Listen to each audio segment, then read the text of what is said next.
तर मित्रांनो, आता मी आहे कोकणामध्ये, महाडमध्ये, आणि मी तुम्हाला एक अनबिलिव्हेबल असं दृश्य दाखवणार आहे. आता जसं आपल्याला माहिती आहे, छत्रपती शिवाजी महाराजांचं वर्चस्व हे सगळीकडे होतं, पण जे दृश्य मी आता तुम्हाला दाखवतोय त्याच्यामध्ये महाराजांच्या चेहऱ्याचं पूर्णपणे आकृती ही पाहायला मिळते. जी समोर पर्वतरांग आहे तिकडे बघा, महाराजांची जिरेटोप, त्याच्यानंतर डोळे, नाक, होठ आणि दाढी, हे सगळं बघा किती हुबेहूब पाहायला मिळते.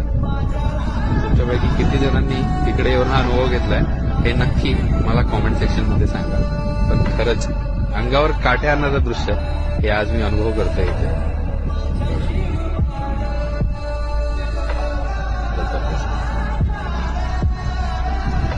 आहे की नाही? म्हणजे महाराजांचं वर्चस्व हे निसर्गामध्येही आहे, हे आपण आज समोरून साक्षात बघत आहोत.